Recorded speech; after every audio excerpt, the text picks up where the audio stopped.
আর ভাই মুসার কথা কইতেছিলাম, পোলাটা আমার নিয়ে পেছনে পেছনে কথা বলে, একদম ফালতু হয়ে গেছে। সামনে একরকম, পেছনে আরেক রকম। তুই শিওর?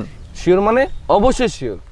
ভাই মিনের সম্পর্কে আমার কাছে আর কিছু করেন না, ওই খুব অহংকারী হয়ে গেছে, মনে করে সব ওর কারণেই হয়।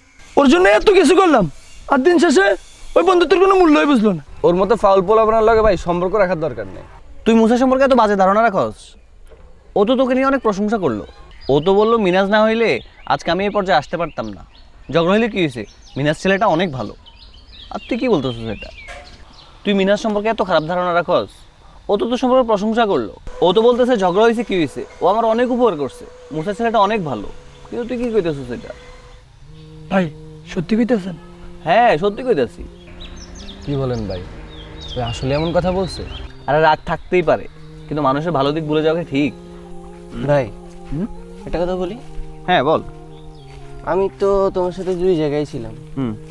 তুমি দুইজনকে একই কথা বললা, কেউ তো কারোর সম্পর্কে প্রশংসা করেনি, তাহলে তুমি মিথ্যে কেন বললা? তোর চোখে যে কথাগুলো মিথ্যা, এটা তাদের দুজনের মনের কথা, যেটা ইগোর কারণে বলতে পারে নাই। তারা একসময় এক অন্যের অনেক ক্লোজ ছিল, অনেক কাছের ছিল। আমি এই কাজটা করে রোজা নামাজ সৎকা থেকে অনেক উত্তম কাজ করেছি। এটা কি এমন কাজ যে নামাজ রোজা সৎকা থেকে উত্তম? শুন তাহলে। একদিন রাসূলুল্লাহ সাল্লাল্লাহু আলাইহি সাল্লাম সাহাবায়ে কেরামকে বললেন, আমি কি তোমাদেরকে এমন কাজের কথা বলে দিব, এমন আমলের কথা বলে দিব যেটা নামাজ রোজা সৎকা থেকে উত্তম? তখন সাহাবায়ে কেরাম সমস্বরে বললেন, ইয়া রাসূলুল্লাহ, হ্যাঁ বলে দিন। তিনি বললেন, মানুষের মাঝে সম্পর্ক ঠিক করে দেওয়া, কারণ সম্পর্ক নষ্ট হওয়া দিনকে ধ্বংস করে দেয়। দেখ, আমি কারো গীবতও করিনি, ক্ষতিও করিনি, আমি শুধু একে অন্যের ভালো গুণগুলো সামনে এনেছি। চিন্তা কর, আমি যদি তাদেরকে একে অন্যের প্রতি উস্কে দিতাম তাহলে? ওর জন্য এত কিছু করলাম, আর দিন শেষে ওই বন্ধুত্বের কোনো মূল্যই বুঝলো না। সেটা তো ঠিক, মানে তুই নাকি সামনে একরকম পিছে একরকম, মানে ইনডিরেক্টলি তোর মুনাফিক বলছে আর কি? আর ভাই মুসার কথা কইতেছিলাম, একদম ফালতু হয়ে গেছে।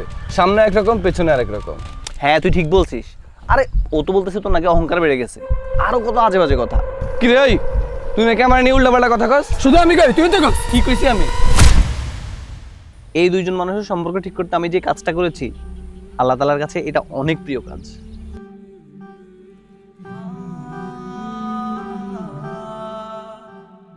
দুজন মানুষের ভেঙে যাওয়া সম্পর্ক আবার ঠিক করা সহজ নয়, কিন্তু যে মানুষ অভিমান দূর করে তাদের আবার কাছে এনে দেয়, সে আল্লাহর অত্যন্ত প্রিয় একটি কাজ করে।